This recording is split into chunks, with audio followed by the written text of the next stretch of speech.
చేసుకొని వేదికని అలంకరించినటువంటి పెద్దలు, గురువులు, మా త్రిమూర్తులైనటువంటి డాక్టర్ బండారు నాగేశ్వరరావు సార్ గారు, డాక్టర్ కుమారయ్య గారు, డాక్టర్ తిరుపతి నాయుడు గారికి మా హృదయపూర్వక నమస్కారాలు. అమ్మని కన్న అమ్మ శాంతిగా ప్రియంగా ఉండే త్రిమూర్తులకే అధిపతి అయిన మా గాయత్రి మాత అటువంటి డాక్టర్ శాంతిప్రియ మేడం గారు కూడా నమస్కారాలు తెలుపుకుంటూ, త్రిమూర్తులు కూడా ఆయుర్వేద త్రిమూర్తులు అని అంటామండి. మా ముగ్గురు వారి ముగ్గురిని ఆయుర్వేదాన్ని, హోమియోపతాన్ని, మిగతా అన్ని ఆయుష్ లో ఉన్న ప్రతి ఒక్క డిపార్ట్మెంట్ ని కూడా ఉన్నత స్థాయికి తీసుకెళ్లాలని వాళ్ళ టైమును, ఫ్యామిలీకి కేటాయించే టైమును, వాళ్ళ ఆరోగ్యాన్ని, వాళ్ళ డబ్బును కూడా ఖర్చు పెడుతూ రమ అని ఒక అసోసియేషన్, రాష్ట్రీయ ఆయుష్ మెడికల్ అసోసియేషన్ ని స్థాపించి ముందుకు తీసుకెళ్తూ ఎన్నో వ్యయప్రయాసాలు పడుతూ ఎంతో నిజాయితీగా తన డబ్బును ఖర్చులు పెట్టుకుంటున్నటువంటి పెద్దలకు కూడా ఈసారి వాళ్ళను గుర్తించుకుంటూ మరొకసారి కృతజ్ఞతలు తెలుపుకుంటున్నాను.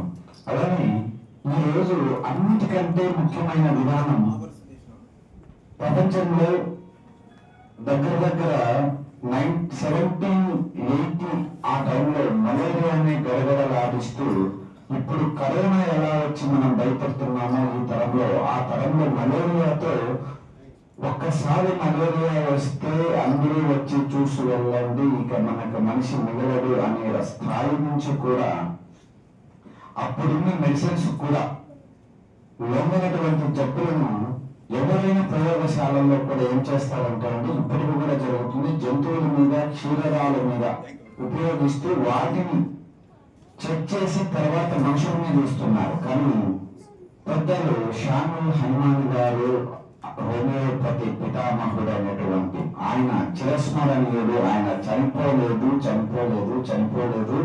నేను చనిపోయినాడంటే నమ్మనండి. ఎందుకంటే ప్రతి ఆరోగ్యంలో, ప్రతి జీవంలో ఆయన నిలిచే ఉన్నాడు. 1755లో పుట్టి ఈ రోజు కూడా హోమియో అనే పదంలో ఆయన బతికే ఉన్నాడని ఆయన గట్టిగా చెప్పగలను. రెండోది కూడా ఆయన సేవ ఇప్పటికీ మనకు ప్రతి డాక్టర్ ఇచ్చే ఆయుర్వేద సిద్ధాంతాలలో, హోమియోపతి ఫార్ములేషన్స్ లో బతికే ఉంది.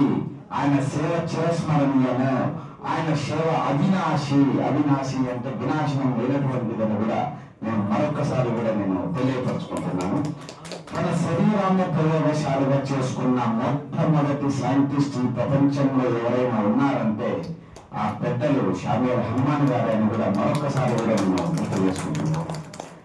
లాస్ట్ కు చివరికి కూడా భార్య అన్ని వెళ్ళిపోయిన సందర్భాలు ఎన్నో ఉంటాయి. నా మీద వేస్తున్నావు అంటే పిచ్చోడితో నాకు తలనొప్పి ఏది పడితే అది నాకు వేస్తున్నాడు అని చెప్పి, ప్లస్ ఎన్నో జబ్బులకు పితామహుడైనటువంటి, ఎన్నో ఫార్ములేషన్ పితామహుడైనటువంటి ఆయన వైజ్ఞానిక వైద్య పాఠశాలకు అనువాదం కూడా చేసి హనుమాన్ సక్సోని అనే ఒక బుక్స్ ను కూడా ఆయన రాయడం జరిగింది. ఎన్నో ఫార్ములేషన్స్ కూడా కనిపెట్టడం జరిగింది. ఆ రోజు కూడా వివేకానందుడు చెప్పినట్లు గొప్ప నిర్ణయాలు అవహేళనతోనే మొదలవుతాయి అనే దానికి ఆయన గారే నిదర్శనం.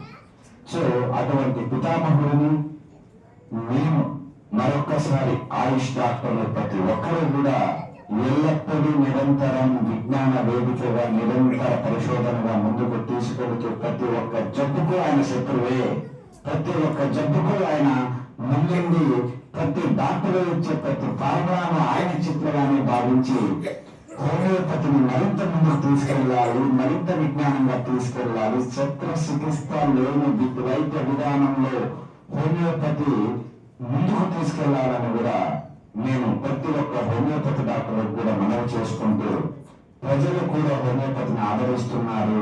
అంతే కన్న తల్లి ప్రేమ లాంటిదే హోమియో మందు కూడా అలాంటిదే, కల్మషం లేనిది. హోమియోపతి మెడిసిన్ కూడా కల్మషం లేనిది. బయోసెల్, ఈ రోజు అడ్వాన్స్డ్ టెక్నాలజీ అంటున్న బయోసెల్ ఆ రోజు ఆయన కనిపెట్టిందైతే దానికి మూలమే ఈ రోజు వచ్చిన బయోసెల్ అని కూడా మరొకసారి గుర్తు చేస్తున్నాను. అవకాశం ఇచ్చిన ప్రజలకు మరొకసారి తెలుసుకుంటూ, అలానే ఈరోజు మా గురువులు, మా పెద్దలైన అయినటువంటి వారు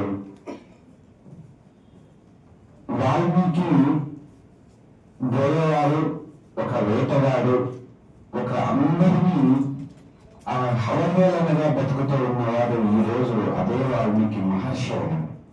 అటువంటి వాల్మీకిలో నేను కూడా ఒకరిని, ఎంతో మందిని అలాంటి వాళ్ళని తయారు చేసుకున్న గొప్ప గురువర్యులు కుమారయ్య గారికి కూడా ఈ సందర్భంగా నేను మనవి చేసుకుంటూ, అట్లే కృతజ్ఞతలు తెలుపుకుంటూ, అట్లే మా పెద్దలైనటువంటి డాక్టర్ నాగేశ్వరరావు సార్కి, డాక్టర్ తృప్తినారాయణ సార్ గారికి, అట్లనే మా గాయత్రి మాత శాంతదేవ మేడం గారికి కూడా సన్మానం నేను పర్సనల్ గా చేస్తున్నాను, సహకరించాల్సి వస్తుందిగా కోరుతున్నాను.